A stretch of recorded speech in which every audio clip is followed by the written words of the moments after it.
Mike, how we doing? Just getting a brew, just white, no sugar. Good stuff. Do you want to come and see what we're doing today? Come on, let's do it. Let's go. Got on the punch there, we've got some brand new Chirono V4 rad guards coming out, fresh off the press, going through. We'll come and have a look at this. Come and have a look at the Biglias. Mind your foot in there. Look at these. Big Biglia today, rattling out parts, bar end parts, getting the parts churned out there. Have a look in this machine.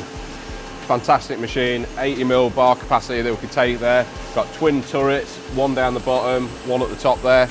Got two spindles, we can feed through 80mm bar in this machine. We can run both turrets, top and bottom, on both spindles, so it optimises the amount of time that we're doing. And then we can also unload while one head's still going, actually passes across to the other side. Got maximum RPM on the spindles, 2,500 revs.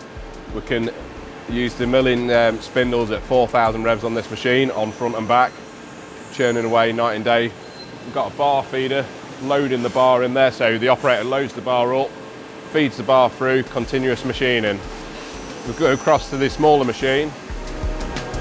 Look at all these parts, these are all crash protection spindles. So these are aluminium, 6082 aluminium tube, used for crash protection, different types. I think that's one for a scrambler there. If you come around the corner here, so these are the components that are actually turning at the moment. So it's got a crash protection spacer there that we're actually turning at the moment. I think it's just finished on this job. That one's actually for an Aprilia RS660 bobbin spacer. So it'll be used on our crash protection, again 6082 aluminium. Right, so what we'll do now, Mike, is I'll try and run one dry for you so you can actually see it running. There's one bit at the end where it parts off that we have to turn the coolant on. Aluminium can be very sticky and it sticks to the insert, so up until that point I'll do it dry as much as I can. We'll run it and you can see what I'm on about, and then it makes more sense. All right, let's go for it.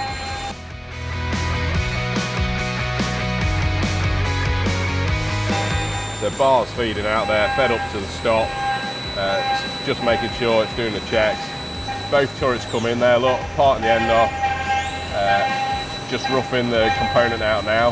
So we've got both turrets there going at it. One part's gone across to the other side now. Now it's working on the sub spindle, so it's finishing the sub spindle part. First side's getting finished at the same time, look.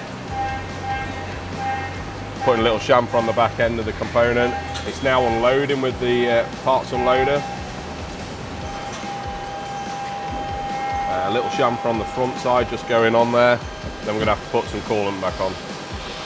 This is the part where the two spindles are just coming together. So two spindles are coming together at the moment, clamping together, synchronised the spin so they're both revolving at the same rate. And then the parting off tool just comes through, parts the component off. The component's now gone across to the sub spindle.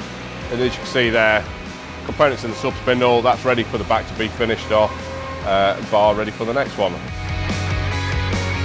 Previously on the previous machines we had a single turret, twin spindle machine. We're just constantly working on efficiencies.